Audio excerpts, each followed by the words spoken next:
और students of class 9th Hindi chapter है नाना साहब की पुत्री मीना। ठीक है ना। आधा अपन ने कल पढ़ लिया था, आधा अपन आगे रीड करेंगे।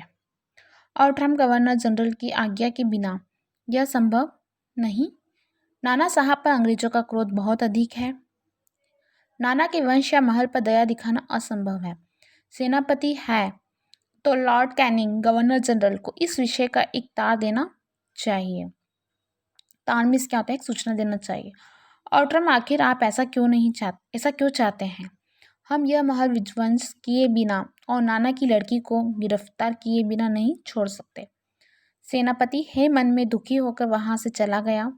इसके बाद जनरल ऑटरम ने नाना का महल फिर घेर लिया।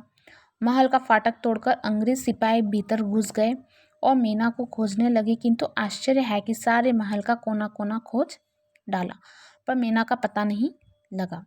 उसी दिन संध्या समय लॉर्ड कैनिंग का एक तार आया जिसका आशय इस प्रकार था। लंदन के मंत्रिमंडल का यह मत है कि नाना का स्मृति चिन्ह तक मिटा दिया जाए, इसलिए वहां की आज्ञा के विरुद्ध कुछ नहीं हो सकता। उसी क्षण क्रूर जनरल ऑटरम की आज्ञा से नाना साहब के सुविशाल राज मंदिर पर तोप के गोले बरसने लगे। घंटे भर में वह महल मिट्टी में मिला दिया। मिट्टी में।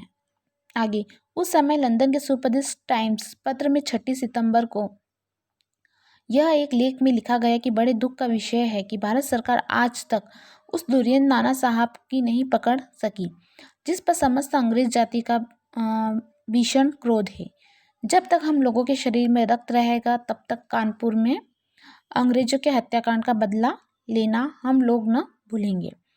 उस दिन पार्लियामेंट की हाउस ऑफ लॉर्ड्स सभा में सर थॉमस है की एक रिपोर्ट पर बड़ी हंसी हुई, जिसमें सर हैन ने नाना की कन्या पर दया दिखाने की बात लिखी थी। है के लिए निश्चय ही यह कलंक की बात है। जिस नाना के अंग्रेज नर नारियों का सहारा किया, उसकी कन्या के लिए क्षमा, अपना सारा जीवन युद्ध में बिताकर अंत में वृद्धावस्था में सर थॉमस है एक मामूली महाराष्ट्र बालिका के सौंदर्य पर मोहित होकर अपना कर्तव्य ही भूल गए। हमारे मत से नाना के पुत्र, कन्या तथा अन्य कोई भी संबंधी जहाँ कहीं मिले मार डाला जाए। नाना की जिस कन्या से है के प्रेमालाप हुआ है उसको उन्हीं के सामने फांसी पर लटका देना चाहिए।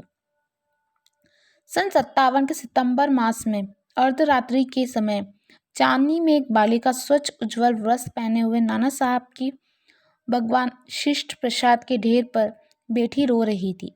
पास ही जनरल ऑटरम की सेना भी ठहरी थी। कुछ सैनिक रात्रि के समय रोने की आवाज़ सुनकर वहां गए। बालिका केवल रो रही थी, सैनिकों के प्रश्न का कोई उत्तर नहीं देती थी। इसके बाद कराल रूपधारी जनरल ऑटरम भी वहां पहुंच गया। वह उसे तुरंत पहचान कर बोला, ओह, यह नाना की लड़की कौन है? मीना है। पर वह बालिका किसी और न देखती और अपने चारों सैनिकों को देखकर जरा भी डरी। मीना उसके मुंह की ओर देखकर आर्त स्वर में बोली, मुझे कुछ समय दीजिए जिससे आज मैं यहाँ जी भरकर रो लूं। आ गया। पर पाषाण हृदय वाले जनरल ने उसकी अंतिम इच्छा भी पूरी होने न दी। उसी समय मीना के हाथ से हथकड़ी पड़ी और वह कानपुर के किले में लाकर कैद कर दी गई। किसको? मीना को। उस समय महाराष्ट्रीय इतिहासवेत्ता महादेव चिटनीस के पाखर पत्र में छपा था, कल कानपुर के किले में एक भीषण हत्याकांड हो गया। नाना साहब की एकमात्र कन्या मीना धधकती हुई आग में जलाकर भस्म कर दी गई।